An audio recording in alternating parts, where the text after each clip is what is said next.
For today's video, nasa gala na naman ang inyong Pogi Vlogger. Oh? Kaya nga nung naimbitahan kami, nagaganapin daw ang birthday sa kami ni Jesus. Di na nga kami nagdalawang isip at agad-agad kaming gumayak. Kapag nga ganito mga birthday yan, ay, lagi kaming present. Tatanggi ka pa ba? Blessings na ang lumalapit sa'yo. Sabi nga nila daw, bago ka umakyat ay kahawig mo pa si Ding Dong Danten. Oo, tapos pagbaba mo ay, mapapaay ka na lang. Bago nga umakyat ay nag-full tank muna kami. Dahil nga sa sobrang taas ng akyatin mo ay mauubos ang pasensya mo. Este, ang lakas mo pala. Nakakasampung step pa nga lang, pakiramdam ko ako'y nirarayuman na. Hindi na nga maitatanggi ang pagod, halatang halata na sa aming mga muka. Sabi nga ni Macy, sinananakitin daw kanyang tuhod. Although, sabi ko nga ay konting tiis na lang at mararating natin ang finish line. Hindi nga kami ganun nagtagal sa taas at kami agad din bumaba. Sa sobrang sakit nga ng aking tuhod, ay parang gusto ko lang magpagulong-gulong. Pagbaba nga na may di kalayon ako'y may natanaw. Sabi ko nga mapapasana all ka na lang. Dito nga pala sa babae marami ding pasalubong. Sa sobrang daming ang pamimilian, ang ending wala akong nabili. Pero sa totoo lang, wala naman talaga akong pera.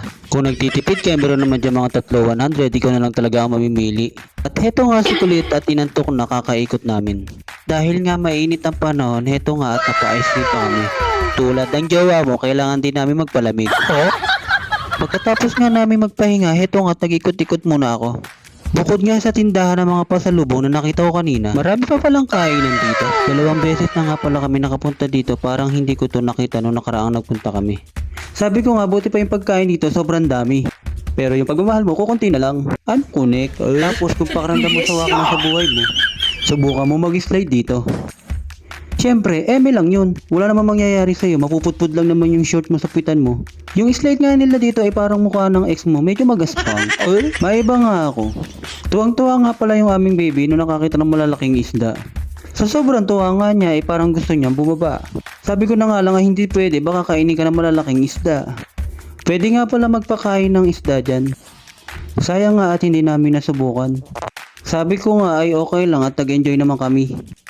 Pagkatapos nga naming masilayan ng mga isda, heto at nagpicture-picture naman sila. Kasama pala kami doon.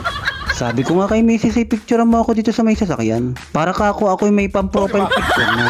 Para ka ako'y kunwari may sasakyan na. Heto nga at kami ay pauwi na. Sabi kasi nila hanggang alas 5 lang daw ang biyahe. Kako kapag naiwan ka ng biyahe dito, ay baka sa kalsada na kami matulog. Dahil takot kami matulog sa kalsada, maaga kaming umuwi. At dahil nga kami mga taong bundok, kami hangang-hanga sa mini jeepney na ito. Bukod sa mura na yung pamasahe, naka-aircon ka pa. Tapos nga yung pinto nila dito ay automatic na bumubukas. Kaya nga kako sabi ko paminsan-minsan hindi masamang lumabas. Para ba hindi tayo magmukhang abno? Ito nga sumakay naman kami ng jeep. Tapos ito nga palang jeep na to ay door to door na. Chok chok chok. Paano mga kapogi? Hanggang sa susunod kong mga video. Bye bye!